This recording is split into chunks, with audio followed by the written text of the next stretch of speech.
Howdy. We back for episode dos. Oh, yeah. As my Spanish-speaking natives say. That's how we say it. Yeah, me too. Same thing, 3 letters. Oh, yeah. It's just instead of TWO, it's DOS. Why the fuck am I starting off with this?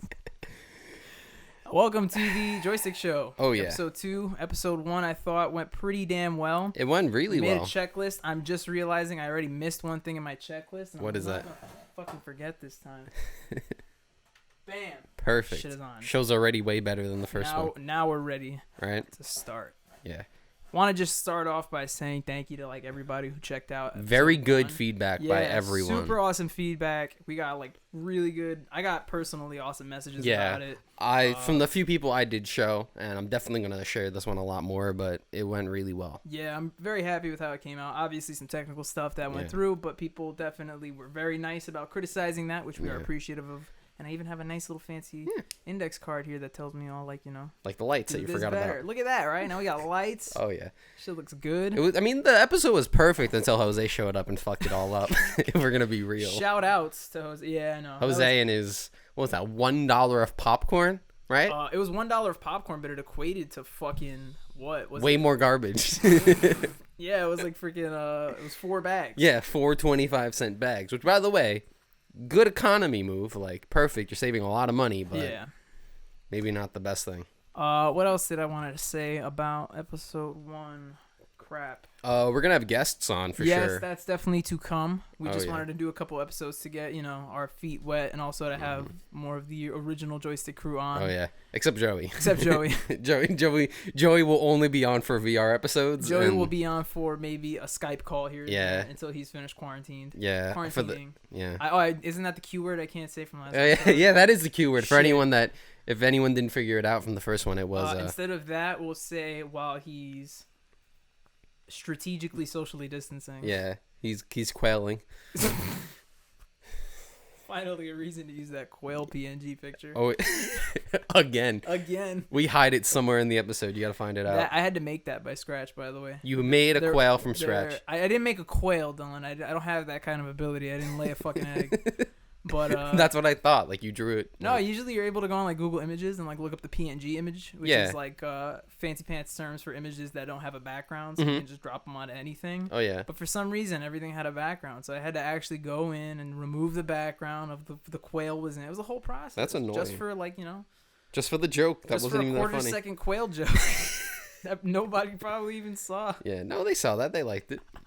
What's mad funny is you watched it, and I told you about the quail joke. You didn't even see it. Yeah, I know, because when I first watched it, I only watched like 20 minutes of it or like 15 minutes of it, so I didn't even get up to that part. Yeah, it's pretty quick. I don't blame you. Yeah. So you ready to do this? Oh yeah. What are we talking about, and why is it Fall Guys? Oh yeah. Oh, Fall Guys is fucking video game I've ever played. It's came out what, 2 days ago, 3 days ago? Tuesday. So. Okay, that's 5 days. 5 days. Yeah. But still, you know. That's pretty good. Long story short, for those of you who are not, you know, familiar with like the video game world, Fall Guys is a brand new game made by it's Devolver. It's Devolver, so they've made a couple other stuff. Yeah. But Hotline Miami, stuff like that. In a world where seemingly every fucking video game has to have a battle royale.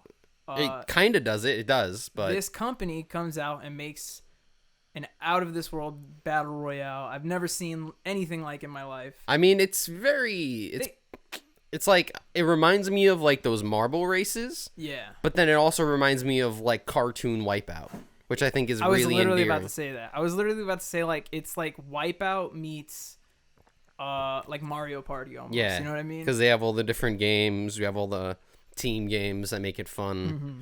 It's presented like a game show. So 60 people will start, but only one wins. Yeah, it so has like that Hollywood Squares influence after every round where people get knocked off. They just get dropped off the board, Plinko style. They fall. Ooh, this conversation is gonna go very quickly into what's your favorite Price is Right game. Oh. We'll get there. Dude. Do you remember the time I was in Myrtle Beach on vacation? Oh yeah. And we were like in high school. I was like a sophomore. So we were both sophomores. Mm-hmm. And I messaged you because my parents were at the beach and I don't like the beach. Yeah, so you were at home in a hotel. I was in my hotel room watching the Game Show Network. The best channel for when you're in high school and you're at home. Right? That's what everybody's watching at that age. For sure. And I texted Dylan and I was like, "Yo, Dylan, what are you up to?" And Dylan was like watching the match game on GSN. Yeah. That's how you know, man. Oh yeah. That's how you know. That's friendship right there. Watching episodes. It's like not even a good show on the match game. It's on GSN. It's like one of the not good ones in my opinion. Yeah. It's compared to Chain Reaction or Whammy. You liked Whammy? It's okay. Yeah. They brought back Press Your Luck on ABC or Yeah, I think I saw it. This girl hosts it. I think. Ellen DeGeneres. Not her. No. Nah. I heard she's a wonderful person and has never done anything wrong. Really? Because I've heard otherwise. I have heard other things from other sources. I shared a thing on my story. I know this is pretty random, but I shared a thing on my story just now of like stuff that famous people are doing that's kind of shady, and it already got fact checked in like 10 minutes. Oh, really? Yeah. So it's like it talks about Ellen, it talks about Oprah firing a bunch of people. It talks about Chrissy Teigen like blocking 200K people for like some random stuff. Yeah. And they were like, "Oh, this is partly false." And I'm like, "Really? Are we really gonna like nitpick?" Yeah, nitpick and be like, "Oh, this is 32% not true." 32% not accurate. According to not even real fact checkers, like independent people. I was reading, they were considering, I don't know who they is, by the way. I read this shit and I don't know if it's like, the NBC exec. It's just they, Yeah. But they said that they were considering giving her time slot. What the fuck? Time slot. They were considering. That's the name of this episode, Time Slot. They were considering giving her time slot to James Corden. I mean, like, he's a nice man. He is a very nice man. He is male Ellen, like male chubby Ellen. Yeah. You know what I mean? Except not Ellen. I mean, yeah, like what people thought Ellen would be. You know what I mean?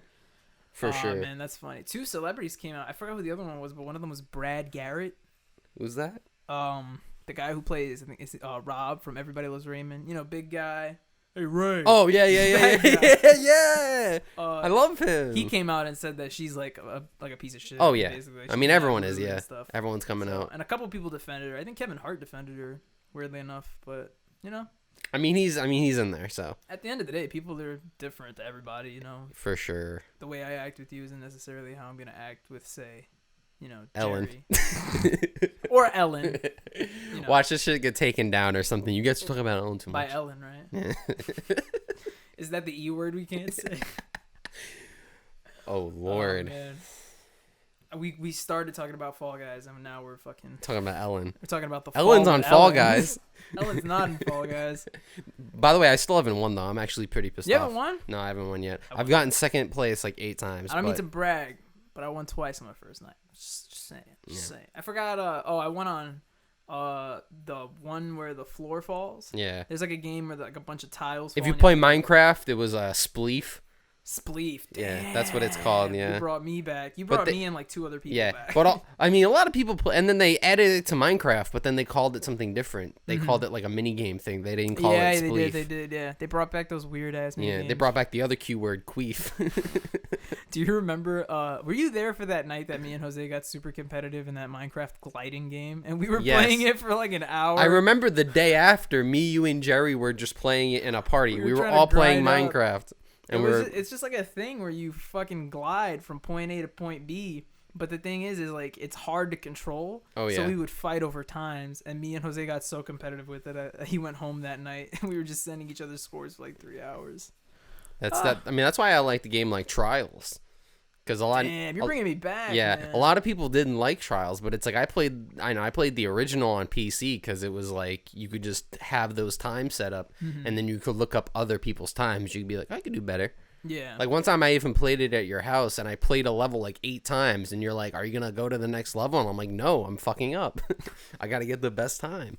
Not me. I did I ever tell you my Trials Fusion story? No. That I wanted Trials Fusion really, really badly. Oh, yeah. And I was waiting a super long time, so I finally bought it for the Xbox 360. And the next day I got a PlayStation 4. And I never played Trials Fusion. That's great. I should re-download that. Oh, yeah. Don't you have it? I have everyone, I think. The only one I didn't have was Evolution, which was like the best one. Those games are like impossible to platinum, though. Oh, yeah. In my opinion. I mean, you gotta like 100% everything, get the best times on the extreme levels, which are like I have an interesting impossible. question for you. What's up? You know the games I've platinumed, right? For sure. If you could pick one of the games that I have platinumed and say that is the hardest platinum, what would you say? And the only reason I ask you this is because I have one for you. Interesting. Mm-hmm. Well, I would have to see your list, no? Yeah. Could we pull that up or no? Is that too hard to pull up? We can't pull that up, I'll right? tell you what, I'll get started on it, but All while I'm doing that, I'll tell you what I think yours is. Okay, because statistically speaking, I disagree, I think. What do you mean?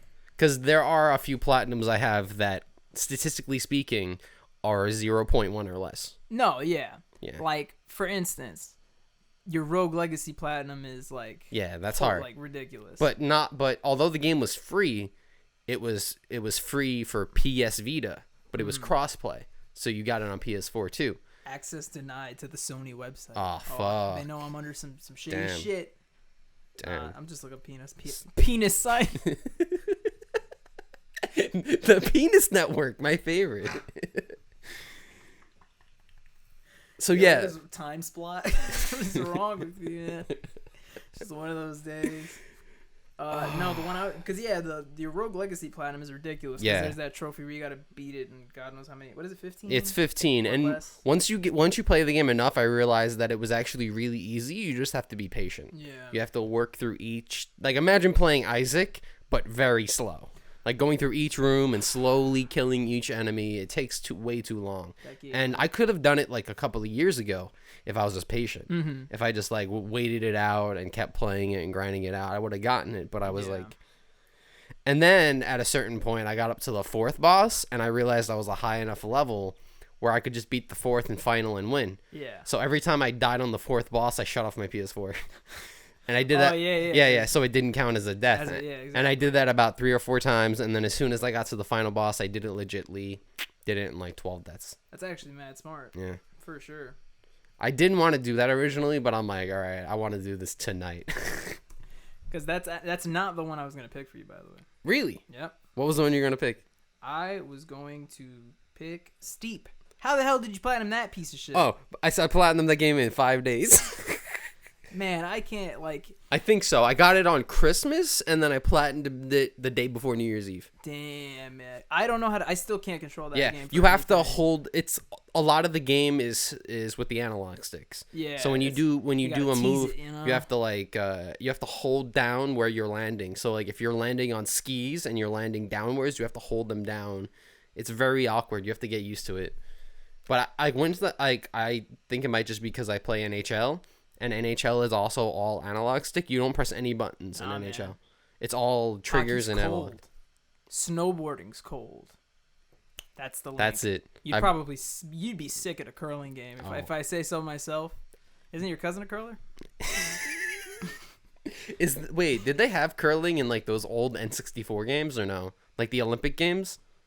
Did they have curling or no? I don't know. Because track and field, it's that Winter Olympics game. Well, yeah, they had a Winter Olympics game that I owned, but I remember bobsledding. I remember all these game modes. Yeah. I really wish they had curling. That'd be cool. Yo, I got you. Hopefully this doesn't show anything private. Bam! Look at that. Nice. My best platinum, by the way, in my opinion, would actually not be Steep. It would be Just Cause 3.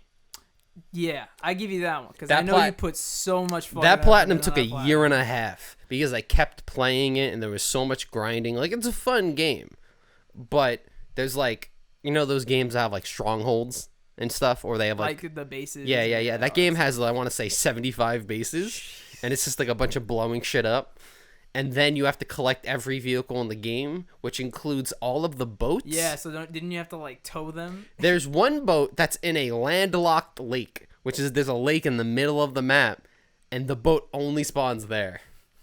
I brought the cargo bob, like in GTA, you can grab the cargo bob and lift it. Helicopter with the grapple hook thing. Favorite thing in the game, boat's too heavy.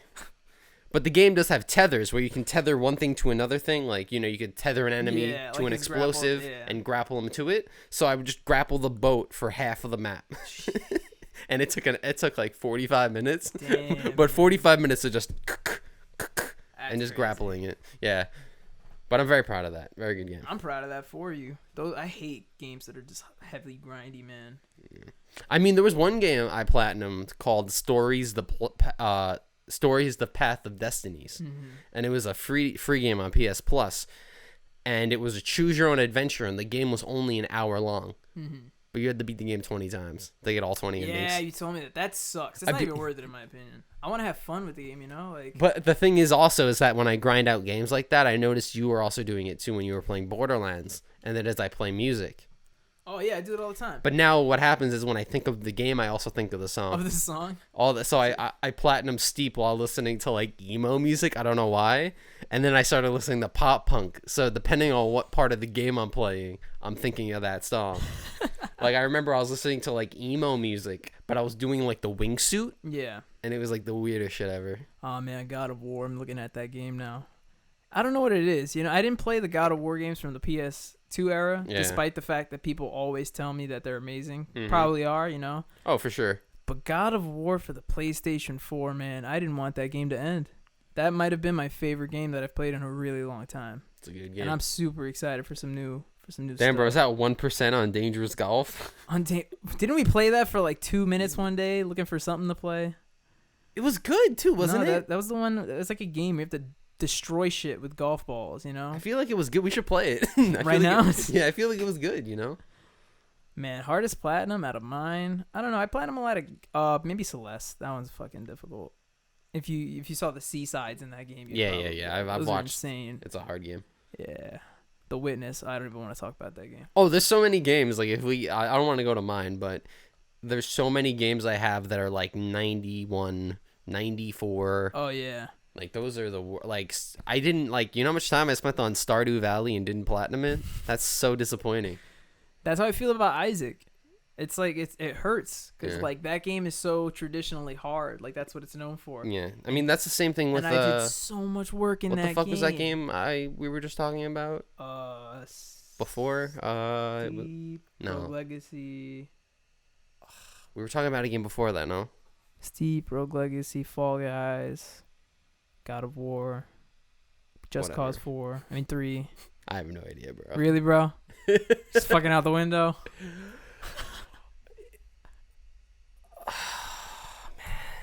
It was like a really hard game. We were talking about whatever. A hard game. We were talking about a really hard game before. Celeste? Match game.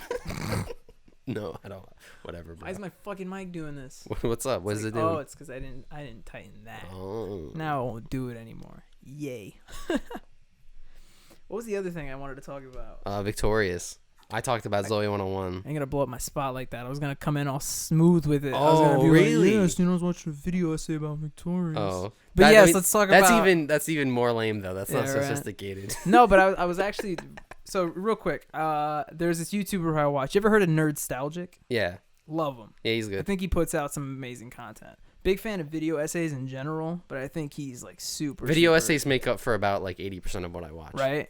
I watch a lot. So I think he's just like amazing at it. Yeah. You could tell he puts a lot of effort and a lot of love into the things that he writes. Mm-hmm. Into the scripts primarily, but also he just has like the voice to match. So because I've seen a lot of video essays on things that I'm interested in, but I have to deal with like an annoying voice or just a voice that doesn't really sound.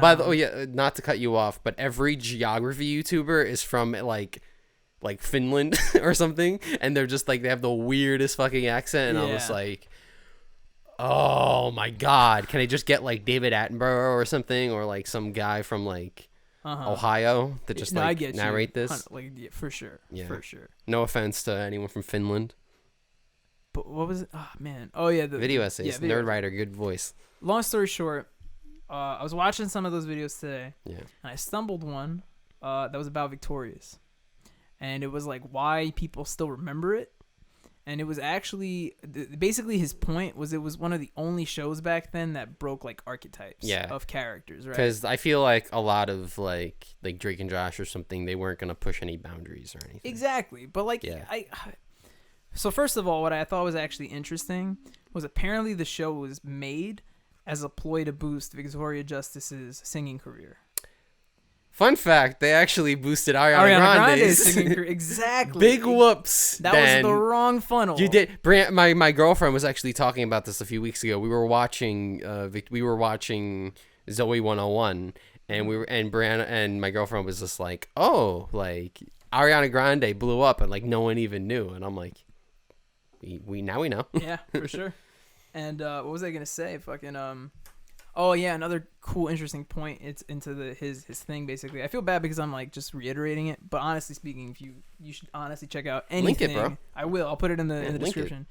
Not even just that video, but if the cool thing about his channel is he makes a lot of cool videos talking about all kinds of points from all kinds of different cartoons and shows and movies. And yeah, I mean, he's like one of my favorite. I mean, he always does a lot of like stand-up stuff. Dude, everything his Nathan For You video is incredible. Yeah, man. Which, by the way, best show ever. Best show ever. Best show ever. We should def talk about some yeah. Oh Nathan my For You. God, bro.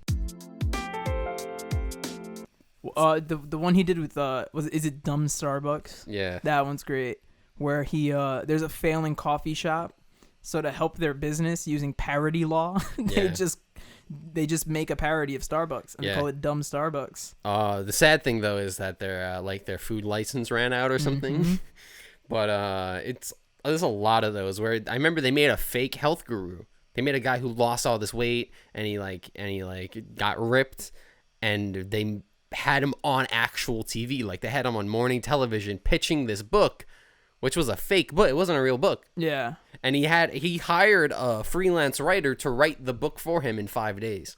Crazy. And it got on TV. So like this show kind of like it broke the fourth wall. Yeah. It broke actually onto the mainstream accidentally. For sure. In fact, if you go to the Wikipedia page for Nathan For You, there's like a whole subsection about that, specifically about how even though the show is obviously a comedy show on Comedy Central, how it has actually affected businesses either for the better or for the worse. Yeah. But for sure it has affected businesses. But my favorite episode is there was one with an antique shop. And so the woman was really struggling. So he said that she should make he noticed that they had a if you break it, you buy it policy. Mm-hmm. And it's a really small store with a lot of expensive glass. Mm-hmm. So he goes to a bar and he has this whole plan where he has a jacket on that he's drinking with this guy, trying to coerce him to go to a fake Halloween party. And he's getting drunk with him, but he has this contraption in his jacket where it's like he's replacing the alcohol with apple juice. What? So that he's drinking apple juice while the other guy's getting sauced. Then they go to this Halloween party, but as they're going to the Halloween party, they just happen to walk past the antique shop. Yeah. But the guy's dressed as a sumo wrestler, so he has like this giant thing on. He's like, bro, you gotta go in, bro. Well, look, free pizza. And it's like at the end of the thing, but he has to like walk through and he breaks mad shit.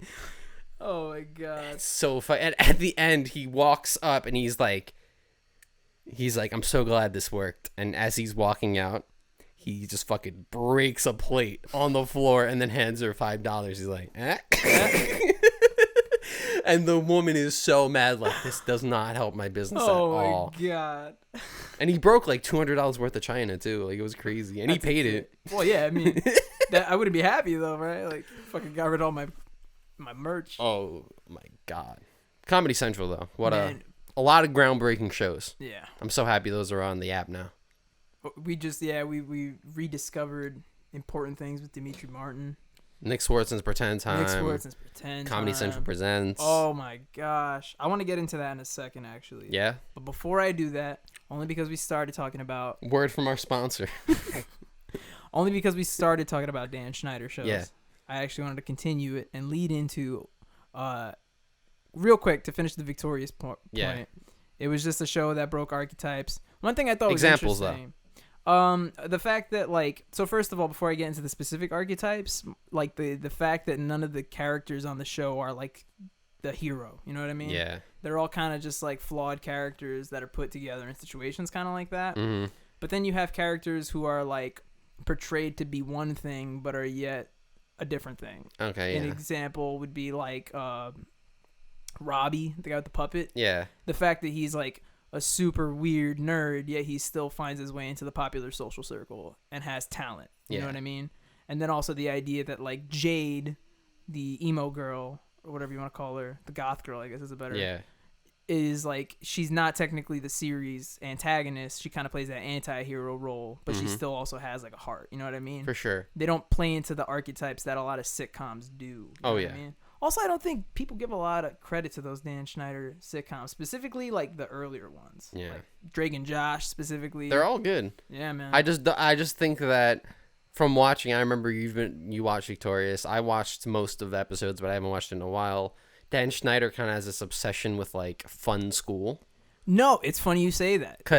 And I noticed that through every show, and Pacific I'm like, Coast Academy. yeah, and it was just annoying because I'm like, school ain't this fun. Maybe that's why kids like it, but I'm like, school's not this fun. But apparently, the reason he made the school from Victorious that way was because he wanted to make a high school environment that the kids watching would genuinely want to be like, I wish I could go to. Oh yeah, school. Like go to a boarding school and like Cali or whatever. Yeah, but what was cool about that was it was way more believable than like Pacific Coast Academy, PCA from Zoe 101, where like teenagers gonna have their own fucking fancy ass dorm rooms and it was sushi spot. It was mad nice though. I was like, damn, it was dope, man. Yeah. They had freaking electric scooters and everything, man. I wanted to go to PCA when I was younger, but I think the best one that they ever made was Drake and Josh. That show is just so damn timeless. Something weird about it. It's so quotable too, you know. Oh, it was so good, and I just liked how like Josh got skinny and he was still funny. Mm-hmm. Like I feel like not that fat people get less funny when they're not fat. Supposedly the weight loss gave him the confidence he needed, not only to perform more physical comedy, but also to not one up, but kind of be on par with Drake as a comedian and as I guess his quips. Yeah, for were sure. more believable when he was on the same playing field. Yeah. When he like And arguably speaking, that's what made that show so damn good is the growth. You know what I mean? Oh yeah, like that. Yeah, like that episode where he's like, "Oh, I'm done with you." You were like, oh. That's one of my favorite episodes. The only thing I don't like about Drake and Josh is the amount of secondhand anxiety it gives me. Like a lot, there's so much stressful situations they in always that put show. themselves in the stupidest and situations. It's like, and even if it doesn't impact me at all, I'm like, I'm worried about them. Why? Like like when I want to laugh, I don't want to be like, well, are they gonna make it? What episode does that to you in particular? All of them, bro. You can think of one. I can. Like a lot of them do. A lot of Nickelodeon shows did. I don't know why. Because they put them in the craziest of stressful situations. Oh man, but what was I gonna say about Drake and Josh? It was right there on the tip of my tongue. What were you saying just now about reeling it back? It was good. It was good. We were talking about episodes. Growth. Queefing. I don't think I mentioned that. Oh, okay. Nah, but what is really apparently they're doing a new project too, Drake and Josh. But that's why I saw my brother's been texting me about that because he's the... like, yo, they're coming back. I'm like, yeah, but it's not gonna be Drake. It's not and Drake Josh. and Josh. I don't care though. The fact is that they have amazing chemistry and they should work together. Yeah. That's been also Drake Bell had bankruptcy a while back, so hopefully he went through some stuff. Yeah, he had a DUI too. He got like fucked up in a car accident or something like that. He broke like his jaw or something. Mm-hmm. Yeah, poor guy. He was also on that show Splash or Dive. I don't know. It was a show where they have celebrities dive. Yeah, I hate all of those celebrity shows because it's always not the celebrity. It's always like the B celebrities, right? That's right. It's 100%. Always like, it's not like B movies, but it's always like we'll get a game show host, a former celebrity, we'll get a linebacker, and we'll get a supporting actor, and we'll get Alec Baldwin's one of their 8 brothers. We'll get a meteorologist and an Olympic athlete. Yeah. All right, sick. Like every Dancing with the Stars season. Oh yeah, and even that diving show or any show like that where it was just like, oh, these aren't real. Real actors wouldn't do this. You ever heard of that show? It was a reality show on, what was that network? It was a Fox. I think it was called Fox Reality Network. No, I don't remember. But it was a show called Solitude. You ever seen it? No. It was a crazy ass show about essentially the premise was they get like a certain number of people, let's just say like 9 people. Yeah. And for weeks these 9 people have to sleep in a pod. Not together, but each are in their own individual pod. So like Big Brother but pods? But pods, yeah. That's so weird. And you're by yourself for all of these weeks. In fact, you're not allowed to socialize with any of the other contestants. And one of like the gimmicks of the show is that the contestants don't even know what each other look like. I think they get to know what each other sounds like. But that kind of plays to the mentality of the game. But what's the show? So the show is every week, the contestants in their pods have to compete in challenges. Oh, that's fucking stupid. From everything. But they're crazy. Are they actually good? Like, because when I'm thinking, I'm like, well, if they're in a pod, like, how big is the pod? The pod is maybe it's a decent size. I don't want you to think they're on like one of Like, those, I don't want those Japanese like those hotels. Like when in my head, I'm imagining they're in like a fucking tanning bed, you know, like a bigger tanning bed. Think my bedroom, or even just like this podcast space. But the fact is, there's nothing in it. Yeah, It's just it's empty, it's just an empty empty, space. medium-sized room. And then the room is conjoined to a bedroom where they get to sleep in. Yeah. And I'm assuming a bathroom, even though they don't show yeah. it obviously, but Yeah. it's And not then like they're pooping in the corner of the room or anything like that. But interesting. But long story short, they compete in challenges and stuff like that.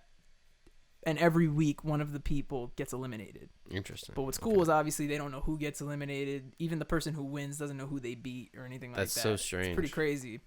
And like a lot of the challenges are like Fear Factor-esque, just endurance type stuff. I figure. I mean, you're in a pod. Who can like last the longest? So like one time they did this one. I think it was actually to win. They had the last 2 or 3 contestants actually had to lie on a chain hammock for as long as they could. And there was like this guy who literally like laid on the chain hammock for like 4 hours until he finally gave up and had like the impressions of the chain on his back and his arms. And it's not like a full hammock either. It's just like 4 chains that they have to suspend themselves on. It's like ridiculous. But that was to win the entire That's Fear thing. Factor type stuff. It's crazy shit, man. The only thing though that I hate about those reality shows is that there are the ones that are like very fake. Mm-hmm. And I feel like that kind of ruins it. Like when you see like sometimes people like they're not truthful about how reality it is, you know? Yeah. Like they'll like, for example, like an episode of like Chopped, they get more time than 20 minutes. Yeah. Yeah, they get more time than that. They have to heat up the plate in between sure, filming sessions, and it's like then you have other reality shows that are actually just scripted, and then it's like, well, now this isn't even a reality show. Exactly, it's just a narrative. So now it's just a narrative, but they're pretending like it's a reality show still, you know. So which works if it's a good premise. You know what I mean? But if sometimes it's just supposed to be another show. Well, a lot of times this is not, and it's like, really, you scripted a show about little people? Did you really have to do that? Exactly. You didn't have to do that. But then you have these other ones, like most of Survivor. I heard most of the seasons are actually legit. I've heard earlier stuff. Yeah. I don't know too much. Like, but even then, like I know Big Brother, but then other times no. But it's funny you bring that up because when I first watched that show, Solitude, I had watched it a couple times as a kid on cable, just here and there.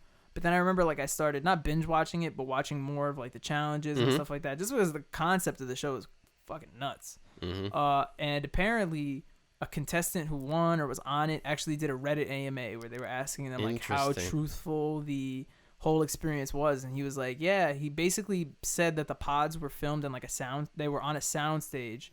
So imagine like a huge warehouse with these pods in them. But for the most part, it was 100% true. They didn't leave the pods for weeks. They were fed and everything like that, but they didn't get to see any of the other contestants That's so until the very end. Crazy shit. But you're still seeing like film crew though, right? No, not really, because you're in your pod. All the cameras are set up. It's honestly, it's not like they follow you with the camera. The cameras are just from, like, so strange. Yeah, that's good. I'm not gonna bring up a video, but maybe I could find like a picture of the pods. Yeah, I want to see it. Just get like a better visualization. Do you remember Dog Eat Dog? I do. Dog Eat Dog was speaking of GSN, to bring it full circle. I watched that on GSN. That show was really good. I remember mad hot woman as like an 11-year-old. Right. They had those games where like you never saw like an out of shape person. Or honestly speaking, that shit had to be faked, right? Because they would get some like 10 out of 10 model to come, and she'd have to play some game where she have to throw darts, but every time she misses, she takes off a piece of clothing. Yeah, it was. And she misses like 8 darts, and she's like, okay. Well, I mean, I think they just had a really strict screening process. You know, like you had to be at least like an 8.5. I guess that's what I think happened. Still, that's pretty. That's hot. That's hot for TV. Oh, for sure. That shit definitely wouldn't fly nowadays, I don't think. Why am I stuck here? I went through. Type in show, bro. What are you doing? I'm pretty sure it was Solitude. Solitude Fox. It might not be Solitude. Is that what it? Yeah, I think it's Solitude. Reality show, maybe. Yeah, Solitude. Solitary, sorry. Interesting. Yeah, 4 seasons. Yeah. So that was the logo because the pods are hexagonal. I cannot fucking speak today, Dylan. we gotta not put this out because Bobby's stuttering. Can't put this on the time spot. What was the other one? No, solitary show pods, I guess, if you could even call them, or rooms. Yeah, that's what they look like. Oh. They were just these little fucking tiny rooms with beds, and Oh, yeah, here's the thing. I forgot about it. The pods have like little doors and stuff like that because the people go through them and it's like a waiting room type thing. And the door locks or whatever. And while they're in there, that's when the crew comes into the room and sets up camera angles or sets up the challenges because that bed and everything there isn't 100% there all of the time. Okay. I remember seeing an episode where at one point they have a giant ass fucking hamster wheel that they have to like run on. And they had to bring that in. They bring it in looking. obviously, and they don't let them see it and stuff like that. But yeah, it's a crazy premise for a show. It's like almost like a lab experiment type show. It is, yeah. It's pretty. I don't know. It's pretty up there. I like it. We gotta watch that. Well, we're gonna watch it right after this podcast. Fucking yeah, we gotta end this right now. Imagine you fucking no, right? Bye guys. We gotta watch Solitude or whatever it's called. Nah, we chilling. We wanted to bring up a talking point. We wanted to talk about quotable SpongeBob moments. Yeah, but we really want Jose and Jerry here for that. We're definitely gonna save that. They would be not only can they offer some heat, but I think they'd honestly be a little upset if they weren't here for that. Especially Jerry. I like honestly, there were years of our friendship where we just quoted SpongeBob. Very interesting. So yeah, for sure we got to bring that guy on for that. 100%. Isn't it funny how Jerry's named after the mouse? So weird. I love that. Where's Tom? That was the first choice. Did you know that? No, but I'm glad it's Jerry. Long story short, Jerry has two older brothers who have like very unique names. Mm-hmm. And when Jerry was born, his parents wanted him to have like a more traditional, I guess, name, like an American traditional name. So since his older brother was a really big fan of Tom and Jerry, I think he suggested Tom. And they were like, nah. And he was like, how about Jerry? And they were like, all right, Jerry that's works. the boy. And I think it's really funny, cool. It's really cool about it because Jerry like super like identifies. Yeah, he identifies with the character. I don't identify with anyone named Dylan. It's really cool. But then again, like how many cartoon characters were named Dylan? No, but like who am I gonna choose? Like Dylan from 90210? I don't even know Dylan from 90210. There's not many famous Bobbies I could have chosen. There was that show Bobby's World. No, I mean not in cartoons, but there's some Bobbies out there. I was thinking about that though. I feel like if you were named the same name as a person on a cartoon, you probably. If you watched it, yeah. Yeah, right. I totally see that. Yeah. I'm trying to think of a Bobby in a show, but I honestly can't. I mean, there's like actors and stuff. That's all I can think of. Like all the not to bring this up, but there's a lot of school shooter Dylans. There's like 8 of them. I can only think of one. Yeah. No, there's a couple. The guy who shot the church too. Remember that one? Roof, yeah. Yeah. I was thinking Klebold from crazy stuff. Not to make it sad, but not to make it sad. Just, this shit happened. What Columbine happened years ago. Yeah. But yeah, I was originally supposed to be named Cameron. That's one I tell all the time. My parents tell it all the time. Be like, oh, it would have been funny. You would have been bullied. Haha. Because your last name is? Diaz. Yeah. So you would have been? Cameron Diaz. And wasn't it, did your mom know that the whole time? Or was it just like, it dawned on her one day? It dawned on her early into the pregnancy. Like, she was like, I want to name him Cameron. And my dad immediately was like, that, like, that's a, and my mom was like, I guess. I think they should have done it. It would have been fun. It'd have been way better to be here talking to Cameron Diaz than, fucking probably Dylan. could have gotten some clickbait off of that, right? Yeah. The Joystick Show featuring Cameron My Diaz. brother's name was supposed to be Michael. My brother's name was supposed to be Jordan Michael Diaz. Michael Jordan backwards. Yeah. That's funny. Jordan Michael. Yeah. I was supposed to be Devin. Can you dodge see the me bullet there? Yeah, right. I don't think I could have been Dodge the fucking bullet. That's not a good name. That's like Jerry is Tom. Imagine Jerry if his name was Tom. Yeah, I wouldn't be friends with him. That'd be weird. Hey, I'm Tom.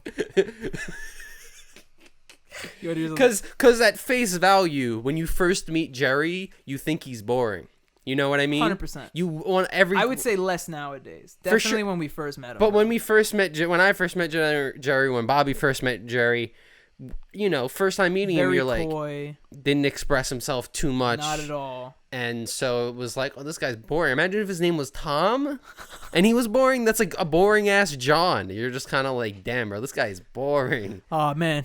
I hope Jerry's watching this. Yeah. And it's like, at least like Joseph is also like but he goes by Joey. And I feel like that also. He goes by Joey. We all call him Joe. And I feel like he secretly hates it. But it's like, deal with it. I mean, are we going to call you Joseph? No, we're not. We really aren't. I call What's his Joey middle name? Michael. All right, I'm gonna generic ass name. What the hell? And his sister's name is Tatiana, which is like not that common of a name. Yeah. Interesting. Russian, right? Where does that come from, right? I don't know. Bust out, Tatiana. I'm Joseph, and this is my sister Tatiana. I'm John, and this is my sister. Falashalabalabalaba. What was I gonna say though? It was about Joey, about how he goes by the second. What do you think about that? Oh, that's cool. You think it's cool? I'd do that. I mean, junior, right? I technically can't do that because everyone's junior. Because my dad doesn't have a middle name, and I have a middle name. So it's technically. I'm technically not a junior. I'm technically but it's not that they call me Bobby Jr. or anything like that. For some reason, my family has this reason to call me Bobby G, and I hope all of my family's watching right now. Let's settle this right out. I fucking hate that. Yeah, name. I'm sorry. Like there's been times where I've wanted to be honest. I've wanted to call you Bobby G, and I haven't because I know people call you that. Yeah, I don't like that. Like name. I noticed it right away. Like the first moment I went, everyone's like, "Yo, Bobby G," and I'm like, "That's so weird." Yeah, it's because my middle name's Gerard, but like it was just the nickname. The only people that call me Bobby G are my actual blood family, like my cousins. Yeah. So. Like you'll only hear it at Thanksgiving or Christmas whenever like they're there, but it's gotten so big that like I'm pretty sure that's the name on my mom's phone. Like you know what I mean? It's just Bobby G. God! It's the name on my dad's phone. Jeez. But for some reason I don't like it. I don't like it. Yeah, guys, you gotta stop for real. It just sounds like I don't know. It sounds like what's this guy? Fucking Ali G, right? Wait, who? You know Ali G, right? The Sacha Baron Cohen? Yeah. But then also Kenny G, which is way better, in my opinion. Have you seen you know the movie Bad Moms with Mila Kunis? Yeah. Have you seen Bad Moms Christmas? No. Have you seen either of them? I saw Bad Moms, the first one. First of all, that movie's mad funny. Oh, I like Bad Moms. Bad Moms Christmas is fucking hilarious. Yeah. I saw A Christmas Party. I saw that one. So there's which is T.J. Miller and Jason Bateman. Yeah. Oh yeah, The Office Part. Yeah. I didn't see that. That one's good. That's good. Yeah, it's good. I mean, it's not, you know. I don't watch a lot of Christmas comedy movies. I mean, it's like, you know, one of those like comedy movies. You know, they're you know, a lot of them are the same kind of. Yeah. I haven't. They're kind of generic, but they're funny. Like something like We're the Millers or something, where it's like it's kind of generic, but it's funny. I gotta rewatch that movie. That's the no regrets one, right? Yeah. With the tattoo on his shirt. It's basically just like RV, but like more like crude. Yeah, for sure. But I mean, the guy's a drug trafficker who has a stripper for a wife. Yeah. But no, yeah, the Christmas movie, Bad Moms. The reason I wanted to bring it up is there's a scene in the movie where Mila Kunis' mom, because the whole joke about Bad Moms Christmas is the Bad moms come into the picture. Yeah. So it's like all of their. I think Susan Sarandon plays one of them. So, like, a bunch of older women essentially play the moms. What are you looking at? Huh? What are you looking at? The camera. Why are you looking at the camera? It looks nice. Stop looking at the camera. Look at me. Look at me when I talk to you. Come on. So, anyway, there's a scene in the fucking... We do the whole podcast like that? There's a scene in the movie where where Mila Kunis' mom is throwing... Mila Kunis' mom is very, like... posh and she's like popular, rich kind of woman type thing. Interesting. So without Mila Kunis' approval, she throws a really rich, extravagant Christmas party in her house. All right. So she comes to her house one day when all Mila Kunis wants in that movie is just a normal, traditional family with her small family. A Christmas with her small family, like just the five of them. But she comes home one day and there's like 600 people in her house. And they're looking around. They're like, Jesus Christ, this place looks like Macy's. And then they look and Mila Kunis is like, is that Kenny G? And they actually got Kenny G to fucking like play clarinet. And there's a part where Mila Kunis throws everybody out of their house and she like snatches Kenny G's like, you know, his clarinet and like he gives it back. He's like, take your flute and get out. And she's like, it's a clarinet, bitch. And Kenny G says that. Kenny G says that line. Kenny G's also in Fairly Odd Parents. Clarinet, bitch. Yeah, I know that. Yeah. Can we pull up a photo of Kenny G? Can we get Kenny G on the podcast? We definitely. I mean, it'll cost some money, I think, but we can definitely. You think he's on Cameo? We were looking up celebrities on Cameo. Yo, there's some people. Yeah, we're about to get a good, really, really good podcast intro for sure. I wonder if it's like a quarantine thing. Maybe just like a side hustle. Because there were some names on that website that I was even like, really? Them? Yeah. I mean, it makes sense. It's an easy money.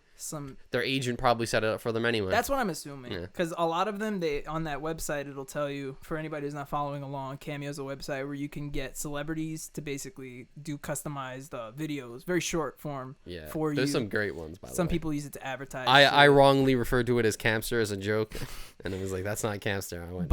There's like some big name celebrities on that. Yeah. But the website also tells you how quickly they respond to you, which is obviously like a cool factor because you want to be able, if you're paying that much money, you want to know when you're getting exactly. But there's like some really big name actors that respond in like 12 hours. Like, you wouldn't expect it to be a lot. Some of the Gilbert Gottfried ones, though, and are incredible. Yeah, I can only assume that it's like their agent, like you said, setting that up. And if they're a comedian, Gilbert Gottfried, that was way too calm. Your Gilbert Gottfried yesterday, a couple days ago. I was trying. It was really good. Dylan, don't do it. Don't do it. That was not bad. Don't right? do it. Don't do it. We're on the pot. I'm terrible. Dylan. We're not doing that. We're definitely not doing. No, look, ready? Give me any celebrity right now. Any celebrity. Kenny G. Just start playing clarinet with my mouth. Yeah, I know. Oh no, I don't want to give you a hard one.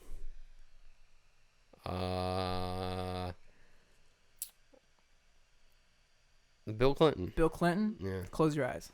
Everybody at home too, close your eyes. You're not allowed to look. Ready? Hey, I'm Bill Clinton. That wasn't that bad. That sounded like, Bill, you here? How's it going? How's Epstein's Island? Fucking crazy. I literally just said, I'm Bill Clinton. Yeah, I mean, that's fine, though. A whispered tone. Like, I remember I knew someone who had an Obama impression, and I was like, let me hear your Obama impression. They were just like, nope. And I went, I guess that's an Obama impression. My Obama impression literally consists of, standard today. My fellow Americans. Like, it's just, standard today. You just get the cadence down, and you just repeat the cadence forever. It's the same thing with walking. It's Michelle. All of those impressions work the same because you just get the cadence, and even if the voice sounds bad, you're close enough. When I get real close to you and I talk like, I can't do it. I'm on the spot, man. I promise you, my Christopher Walken impression is good. Bearable. It's not amazing. It's pretty. I mean, look, almost everybody's got a good bearable Walken. Yeah, you just gotta have to crack your voice a little bit here and there. I think it's funny he's from when I went on his wiki, I was really expecting him because what is that accent? What is that accent? It's Walken. That's what it is. He actually developed it when he killed Natalie Wood, but we won't get into that. What? Do you not know about that? No. Natalie Wood, the actress, got killed on a boat. Like, she fell off the boat and died. And the last person she was with her husband and Christopher Walken. And there was a rumor that that Christopher Walken fucked her, and her husband got mad and killed her. And they destroyed they destroyed the boat, they destroyed all the evidence, and no one knew. But some people suspected that was also Christopher Walken, and it's what the fuck is the logic there, though? You fucked my girlfriend. Now I'm gonna kill her. Yeah, and then we're gonna drive off this boat together. Because it was like her idea or something. You know, like he was hitting on her, and she was gassing him up. She wasn't stopping him. I mean, still. Yeah. But no one really knows. That's not to say I would defend my girlfriend or anything. Yeah. I mean, if anything happens, I'll defend Christopher Walken. Absolutely. Yeah, that guy. Christopher Walken, you're allowed if you hear me. Yeah, you're allowed on the podcast. I don't know how into that my girlfriend would be if Christopher Walken was like, "But Bobby said it's fine." Wait, what? Wait, what? I just told him, he's free. Oh, my girl is his. That's the only guy that could treat her right. If I'm being honest, I'll never be a Christopher Walken. Oh, I'm not afraid of the Hemsworths. I'm afraid of Christopher Walken. That is a ladies' man right there. I agree.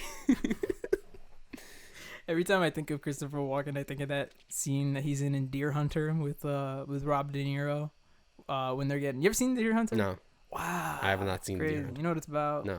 I'm not gonna get into it, but it's an incredible movie. Okay. Oscar-winning movie, by the way. In fact, I'm pretty sure Christopher Walken won the Oscar for best supporting actor for that film. Has he won others? Let's look that up. Let's look up Christopher Walken. Yeah, but I'm pretty sure he won best supporting actor, and I'm not sure if De Niro won best actor that year. But point is that The Deer Hunter is an incredible movie. Yeah.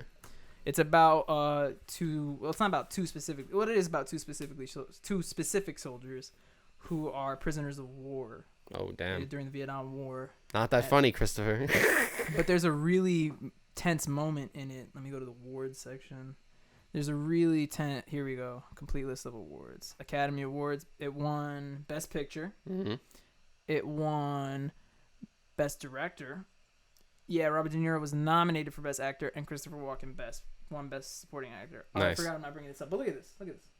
Crazy. Best Picture, Best Director, nominated for Best Actor, won Best Supporting Actor. Meryl Streep. Even nominated for Best Supporting Actress. It won Best Film Editing, Best Sound. It swept that year. Cool. It's a great movie.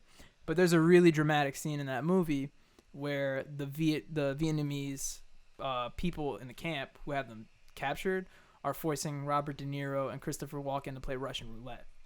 I saw that scene. I've seen that scene. But the reason I think about that scene is despite how, cinematically groundbreaking that scene is and how incredibly tense and dramatic it is. Yeah.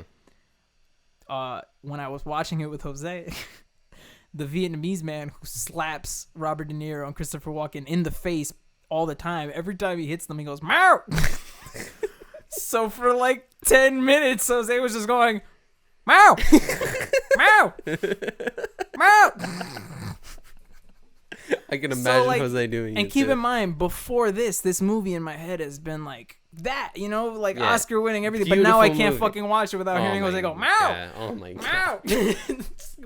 I mean, it's good because it is like I assume it's like a pretty it's a pretty serious movie, right? Oh, yeah. Sure. So you want nice to have a little bit of levity in it. In a tense moment, you're just like, "Meow!" Right? Damn, bro. Fucking Jose. Yeah, we actually made a decent time. I think this is a good place to swing it into our final segment of the show that we didn't get to do last week. Which is what? The jams. Cover up, Bob. The jam and the yam of the week. Oh, yeah, for sure. I feel like we should explain that one first real quick. Okay. I'll probably link one or both of them on the description underneath. But when I first started Spotify years and years and years ago, instead of making what I've found out a lot of people do, actually, most people I'd say, from at least what I've seen, instead of making curated playlists towards genres or feels or anything like that, I just dump all of my music into one playlist called Jams. It's a better tactic for sure. I think so too. Yeah. The only thing that is annoying with that is obviously when a song comes on that you don't like. Yeah. It's just like, yeah, especially, I mean, me and you, I would say for sure, are some of the most eclectic song listeners for sure. Out of the group for sure. Yeah, like with me, I know I listen to a lot of like metal and stuff. And then there's days where I don't want to listen to metal, and then I can't keep after skipping them, but I can't take them off because they're good songs. The first 19, 20 years of my life not really listening to rap music because I wasn't about it. Me too. And now it's about the main genre I listen to, and not even like new school shit. Like I'm constantly listening to Wu-Tang. In fact, my when you look at my playlist, the first 250 songs is not a single rap song. Yeah, it's probably very because I didn't listen to any rap at all. If anything, I'm pretty sure Miami by Will Smith is on that top 50 song. But to get back to where I'm saying, I have a playlist with all my favorite songs in it, and I named it The Jams. Mm-hmm. And then when Dylan started his Spotify playlist, he created a playlist called The Yams. And it's essentially the same thing. Yeah. What's actually kind of funny about it is I think you have like 100 more songs than me or something like that. But less time. But I have like 2 more hours of music on you. It's because you have a lot of like songs that are 1 minute. Yeah, I have a lot of like 9-minute songs, but I also have a lot of minute and a half, 30 seconds, a lot of that. Mm-hmm. But what's actually kind of cool about it is as the years have gone by, it's almost like the jams and the yams are a subsection of songs. It's like when you listen to a song, at least in our circle, it's almost easy to tell when it's a jam or when it's a yam. Yeah, you know in fact, there was a one point where Jerry, when he first joined Spotify, do you remember his? Yeah, the BAMs, right? It was the BAM. I think it was the BAMs, but at first it was the Clams. Was it the Clams? It might have. That's way better than the BAMs. I believe it was the Clams. I'm not sure though. We had the Jums for a while. Oh yeah, it still exists. It still exists, but we didn't do anything with it. Mm-hmm. That was like our collective playlist where we put music on together. But we got time for that. Yeah. So now our segment is we're gonna share a song every week or whenever we do. Our playlist, our jam and our yam of the week. For sure, and I already forgot mine, but. So do you want me to go first? Yeah, you go first. And my jam of the week is technically not a song that I found this week. It's a song I found like. Mine's one I found. I was gonna do it the first week, but we didn't. Yeah, we. That's what mine is. Exactly. I was gonna do mine like mad long ago. But point is, it's been like 3-4 plus weeks since that song's been on my playlist, and I still listen to it constantly. Jam of the week is, and I want to get it completely right. I mess it up because I say his name wrong every single time. The song is called Lap Dance in a Chevy, and it is by Boobie Lootaveli. Because for some reason I always say Booty Lubavelli. Yeah, I honestly I've just called him Boobie because I've never been able to pronounce it correctly. I should just say that. Yeah, I'm a big fan of Boobie, but that song specifically, Lap Dance in a Chevy, is so fire. Definitely give it a listen right after the podcast is done. Dylan, what is your yam? Mine is the hold up. Looking for it. Mine is the gecgecgec remix by 100 gecs, Lil West and Tony Velour. All right. So the group 100 gecs. Why does that sound so familiar? I played a couple songs from him. Okay. And so basically they had an album that came out last year. It was pretty good, very weird, but very good. And so they made a longer album just remixing the same songs. And they got some names. Proving to everybody that the whole time they were just an industry plug. It was like a weird techno song that was like kind of broken up, but it had a really good outro. But then they turned it into 2 verses and then a really good like trap chorus, and it works really well. Fire. Goes way too hard. Yeah, what I love about Lap Dancing to Chevy is just the beat feels so laid back. Yeah. It's just like, it's a rap song, but it just makes me want to be in a car, windows down, just like driving down the highway, chilling. I mean, that's the vibe. Like, I don't want to, like, you know, drive around everywhere. Yeah. Well, you know, that's one thing. If I do have a car, it's like, that's the thing I'm looking for. I'm having my own playlist where it's like, these are going to sound really good in a car. Hells yeah. Yeah. Anyway, I think that is a good place to stop here for episode 2. For sure. I want to thank everybody who checked out episode 1, like I said at the beginning of the show, and anybody who checked out all of episode 2. We very much appreciate it. Very, very good reception, like I said earlier. Hopefully this one gets good reception. It continues, and we have to cancel it because this one is fucking trash, guys. You guys are horrible. You got to get rid of it, guys. That was 1 minute of Victoria's conversation too long. Right, man. Fucked up. Thank you for joining us. I didn't mention it last week, but please remember to subscribe. It does help. Like, comment. Huge deal. Do all that YouTube nonsense. Hit that bell nonsense. Definitely what I will suggest is comment for sure. We read them all the time. We are always I'll respond. Topics. He'll respond. We both respond. If you want to see us talk about certain topics, or if you want to have ideas for things we could do on the show, always looking for stuff like that. And plus we're gonna add more segments too. For sure. This is our baby. We're gonna be putting a lot of work into this as time goes on. Right now we're gonna put it to bed. Excited. Yep, it's definitely night time. Thank you for joining. We appreciate it, guys. Stay safe, stay healthy out there. We love you. Time to punt this baby, you know.